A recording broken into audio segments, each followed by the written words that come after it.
Hey, Hope Nation, you are in for a treat today. On today's episode of Tamara's Takeaways, we are going to have some fun. We're going to talk about the crazy times that we're having and some tips that will help you through these crazy times. In fact, I'm calling this episode The 4 Winning Mindsets During Times of Crisis. And believe it or not, I'm going to tell you a story from my childhood of something I learned from my dad when I didn't want to do my chores.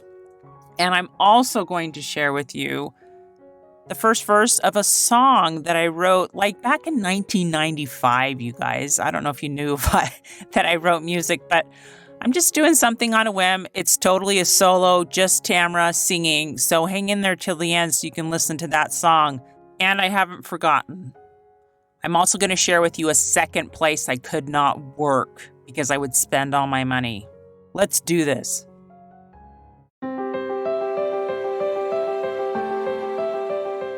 Welcome to Stories of Hope in Hard Times, the show that explores how people endure and even thrive in difficult times, all with God's help. I'm your host, Tamara K. Anderson. Join me on a journey to find inspiring stories of hope and wisdom learned in life's hardest moments. Welcome to another episode of Tamara's Takeaways. I'm your host, Tamara K. Anderson, and I'm so excited to be here with you today. Now, the world in the last few weeks has just gone crazy. I have to tell you, and my life seems to have been turned upside down. And I'm sure I'm like many of you looking back and saying, this is totally out of the norm. It is not how I expected March to turn out at all. In fact, I've really never been quarantined to my house before.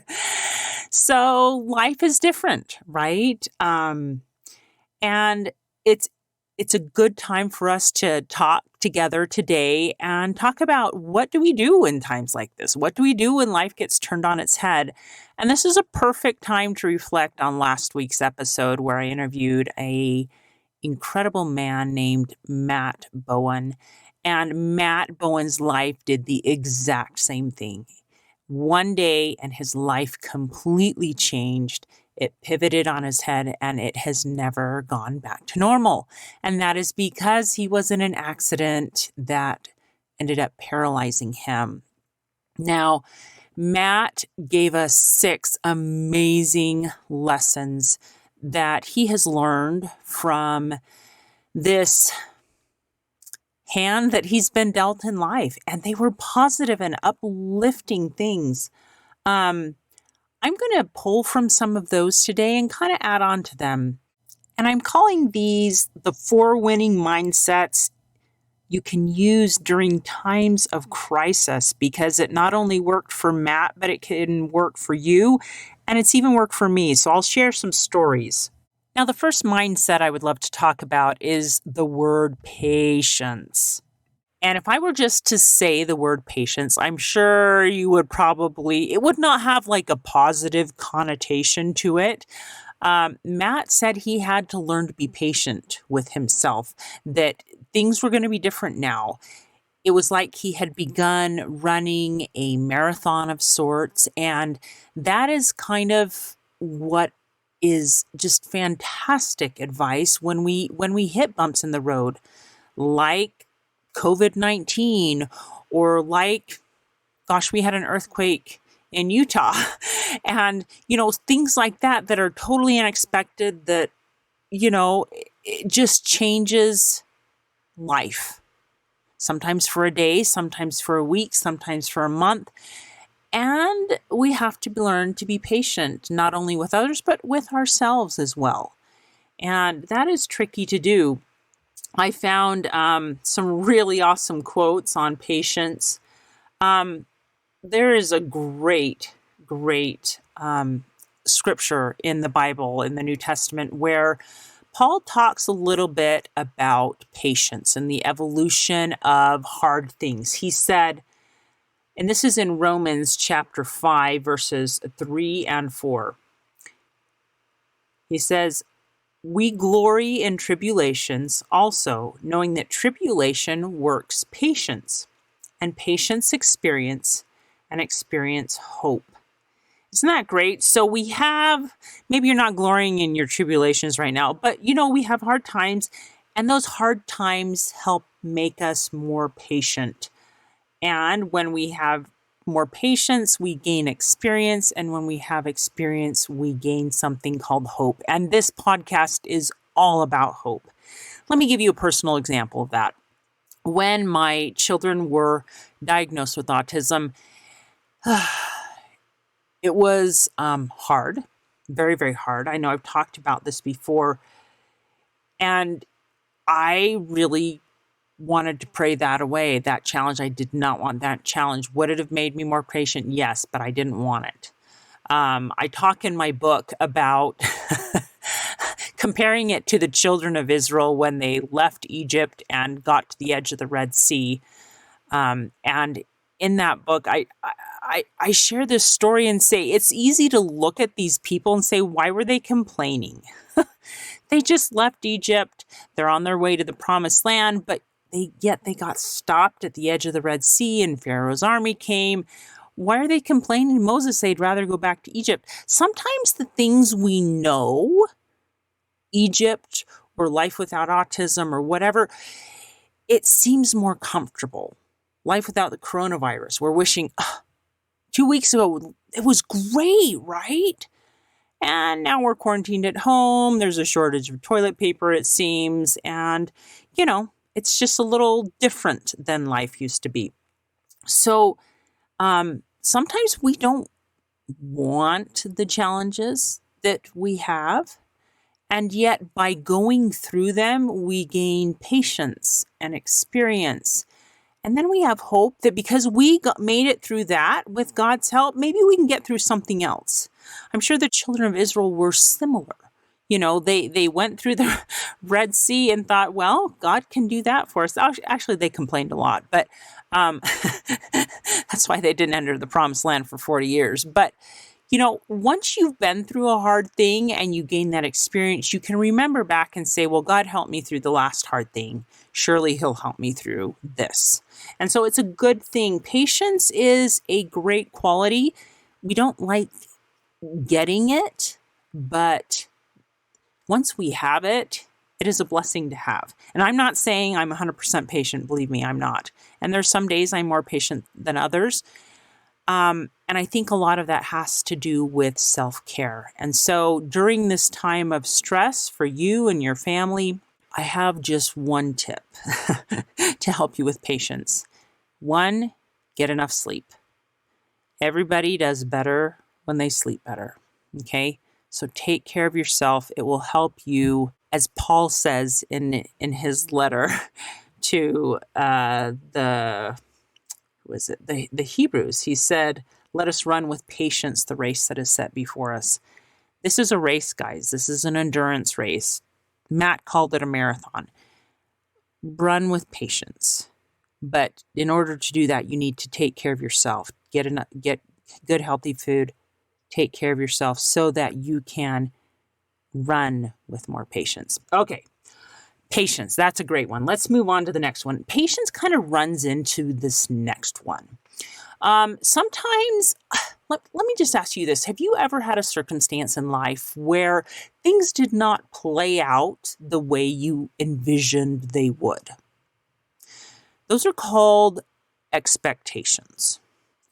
We expect that life will play it. I talked at the beginning of the podcast. One of my things was, March has not turned out how I expected.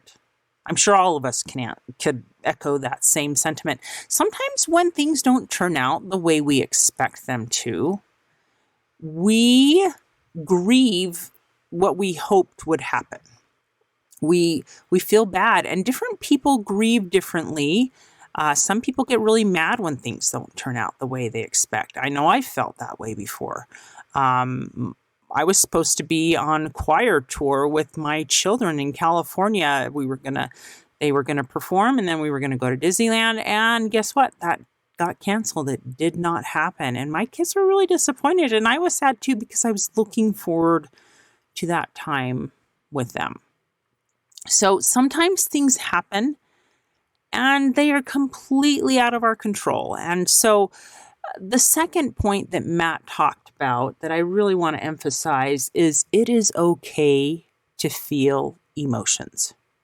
It is okay to feel disappointment. It is okay to feel sorrow. It is okay to feel joy.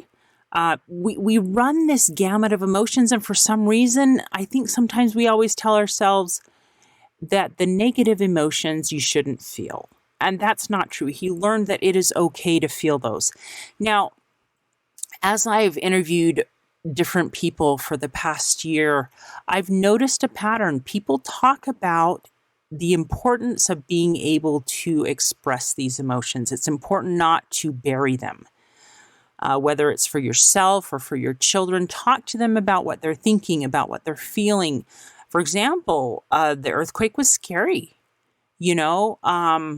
and being able to talk to my kids about that. And so it's okay to talk about these feelings of being scared. It's okay to talk about these feelings of feeling frustrated that things got canceled. And so talking things out is one way. Some people prefer to journal. I love journaling, but I also like talking. So I do a little bit of both. Another great place to vent emotions is actually to God. He knows what you're feeling anyway. So he is like an impartial person to talk to, and he loves you no matter what you tell him. So if you're feeling particularly stressed or frustrated due to a situation that is completely out of your control, then you can go to God. He's a great person to turn to when you're feeling frustrated or when you're feeling down. He's just, anyway, I've found great comfort in talking to God. So express those emotions, positive, negative, it is okay. All right. One caution that Matt did point out, and I love the way he put it, is he said, give yourself a 10-minute timer. And it can have rollover minutes when negative stuff comes up, because sometimes we want to vent on negative like all day, and that just makes for a really crummy day. His brother challenged him to keep the negativity down to 10 minutes a day. And if you don't use it that day, that 10 minutes can roll over to the next day. So if you have a really bad day the next day, 20 minutes that day. So, but limit that. Try to find the positive. Feel those negative emotions and know that it's okay to feel them, but then move on to the positive. This feeling emotions kind of blends into the next topic that I'd like to talk about from Matt's podcast. And he called it extreme ownership. And that's the title of a book that he read that kind of totally changed his perspective on this. He said in this book, written by a Navy SEAL, he said that the concept of this extreme ownership is you are the person that is in charge of your own happiness. And becoming paralyzed, you have to decide, are you going to let that just drag you down? Or are you going to say, you know what, I'm still in charge of my own happiness. This isn't what I expected from my life, but I'm going to keep moving. And that's kind of how Matt ended up choosing to look at his life. When I was a teenager, actually when I was younger, my parents were really great at giving us chores to clean up dinner. We rotated once a week. One of us would clear the table and wipe the table. One of us would clean the counters and wipe the counters. One of us would sweep the floor. One of us would do the dishes. And let me just tell you, the dreaded chore of all the chores for all of us was the dishes. It was like, nobody loved having the dishes week. It was, I don't know why, because as an adult now, I'm like, oh my gosh, do the dishes. You're done in 5 minutes. We probably complained for like an hour before we did the dishes. My poor mother or father. I remember, okay, so here's just a peek into the Klein family home. My dad had this great saying, and I actually have used it since with my children. It's one of those sayings that just kind of gets passed down generation after generation. when it was our turn to do the dishes. And in other circumstances in life, he would say, you have a choice. You can do it happily or unhappily, but you will do it. And, I have told my kids the exact same thing. You can do it happily or unhappily, but you will do it. So many things in life are like that, you guys. Here we are in a circumstance that many of us has never been through in our lives. Quarantined basically to our homes, social distancing, which is hard for people who love to talk to others. Okay, we're going to do it anyway, but the choice we have is, are we going to do it happily or unhappily? And at moments like this, there are moments of definite unhappiness. Like I said, we've talked about those negative emotions that sometimes we feel discouraged, and it's okay to feel that way. But remember that ultimately you have a choice. And it's been interesting to me as I've been writing in my journal these last few nights. I love writing about things I'm thankful for at the end of the day. It helps me look for the positive in the day. And I encourage that if you are in a hard time, find the good things in this. Maybe you have more time to spend with your children or your spouse, or maybe you have time to actually make all those phone calls and connect with those loved ones or friends that you've been meaning to call. I've had some of the funnest conversations on the phone with friends where we have just laughed our heads off since I've been stuck in my house, and it has been great. I've just absolutely, absolutely loved it. So take this time to find the positive, to choose happiness. And I guess, as Matt would say, take extreme ownership of that. The final thing that I would love to conclude with in this podcast is to encourage people to have hope. This is something that sometimes when life throws a curveball at us, we feel like we are in the depths of despair. We feel like it is the midnight of our lives. In fact, I found a really, really great psalm that I would love to share with you today, because I was like, oh my gosh, David totally gets it. This is Psalm 88, and I'm just going to skip around a little bit. He said, O Lord God of my salvation, I have cried day and night before thee. Let my prayer come before thee. Incline thine ear unto my cry, for my soul is full of troubles, and my life draweth nigh unto the grave. Have you ever felt that way? Where you're like, I just feel like I want to die. That's kind of what he's saying here. He says, I am counted with them that go down into the pit. I am as a man that hath no strength. We feel that way, don't we, guys, sometimes? And then listen to this. You can tell he's in the depths of despair. Thou hast laid me in the lowest pit, in darkness, in the deeps. Thy wrath lieth hard upon me, and thou hast afflicted me with all thy waves. And this one I think is especially applicable for us today. Verse 8, I am shut up, and I cannot come forth. That one made me laugh when I read it. I'm like, oh, I feel like that. But anyway, I love this. And then this is the verse that I really wanted to point you to.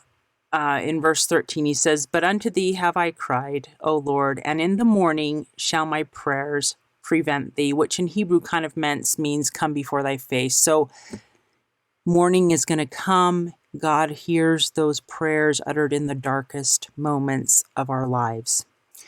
And we've all been there. We've all been there, and we've felt that midnight. Some of you may not know this, but I love music. I love singing. I've directed choirs. And many, many, many moons ago, I wrote a little song that I still need to put piano music to, but it just rolls around in my brain every once in a while. And I'd love to just share a little piece of it with you today, because we all have times when we do feel we are in the dark, but we have to hang on until the morning, because morning always comes after the darkness. We may feel like David, where we're in the darkest pit, but hang on till morning. Cry until God until morning. You've cried, my child, in the darkness, and your heart aches not in vain.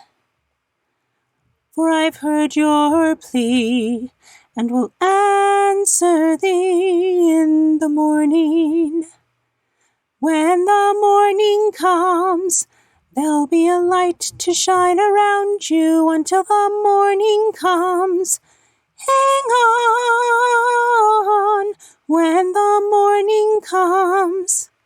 The dark clouds that seem to cover you will drift away, and I will stay until the morning.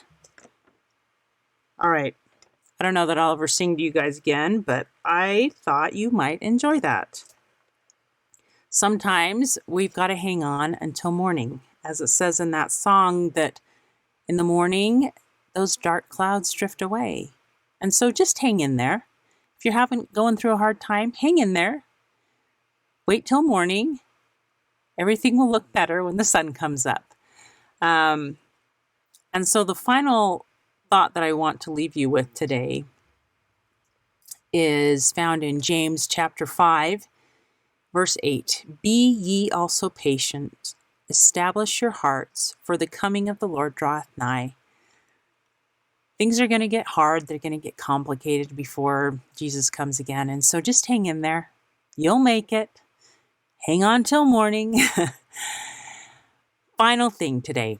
Okay, so 2 weeks ago, I established a tradition where I told you something fun about myself. Obviously, I just sang you a song, so you know that I like music. But I told you last time one of the places I could never work was a bookstore, because I love books so much and I would spend all my money doing that. Today I'm going to tell you a second place I could never work, and that is actually a hardware store. And the reason is because I love tools of every kind. I love paint. I love walking through any Home Depot or Lowe's or Ace Hardware, anything like that. I could never work there because my entire paycheck would be spent. I have a saw. My husband gave me a saw one year for Christmas, and most women would be like, what? He gave you what for Christmas? I like the saw. It's like one of my favorite things. It has this little rolly thing that goes under it, and I can collapse it up and roll it into my garage. And when I want to use it, I just roll it out and I set it up on this little stand, and I cut the wood that I need to cut. I have a wood collection in my garage. That's another reason I could not work at a hardware store, because I love to go through their piles of wood and just take wood home with me. I have a problem, guys. My husband doesn't like me to go there all by myself, because I show up with who knows what. And so I love wood. I love cutting wood. I like building shelves. I like creating things. And there's nothing worse than getting an inspiration of how you're going to fix something, and you get all excited and you go dig through your wood pile, and then you make it really quick. That's awesome. But if you go out there and you dig through your wood pile and you don't have the stuff you need, you don't have the bracket, you don't have the screws, you're just like, oh, never mind. I'm not going to do it. So I like having stuff on hand, so when inspiration strikes, I can just, bam, act on it real fast. Super cool. So yeah, I am one of those women that likes power tools. And yeah, so there you go. That's another nugget about Tamara that actually you learned several things about me today, didn't you? You learned that I can sing and compose music, and I like power tools. So those are the 4 winning mindsets that you can use during times of crisis. First mindset is be patient. Make sure you get your self-care, get your sleep, take care of yourself, right? Second winning mindset is remember that it's okay to feel that whole range of emotions, good, bad. And remember those 3 sub steps that you can either talk it out, you can write it out, or you can vent to God. But experience and feel and record all those emotions. Third winning mindset is that you can create your own happiness. It is a choice. And the fourth winning mindset is have hope that morning will come. And that's a powerful image when you're in those dark nights. Just keep on going. That concludes my Tamara's Takeaway episode today. Hang in there, guys. If you're having a hard time, give somebody a call today. I just challenge you to do it. Talk to a friend, talk to a neighbor, talk to a family member, and have an awesome and blessed day. Hey, thanks so much for listening to today's show. I know that there are many of you out there that are going through a hard time, and I hope you found things that have been useful today as you listen to the podcast. If you would like to access the show notes from today's podcast, visit my website. It is storiesofhopepodcast.com. That is where you'll find favorite quotes from today's episode and shareable memes. And those are fun because you can share them with your friends on social media. You will also find the links mentioned throughout today's episode, so you don't have to remember what those were. And also all the tips that were shared. Sometimes tips are shared so much throughout an episode you forget. What were those great things? So go to the show notes, storiesofhopepodcast.com, to look up these fantastic resources. You know, if someone kept coming to mind during today's episode, perhaps that means that you should share this with them. Maybe there was a story shared or a tip that they really, really need to hear. So go ahead and share this episode with them. May God bless you, especially if you are struggling, with hope to carry on and with the strength to keep going when things get tough. Remember to walk with Christ, and He will help bear that burden. Above all else, remember, God loves you.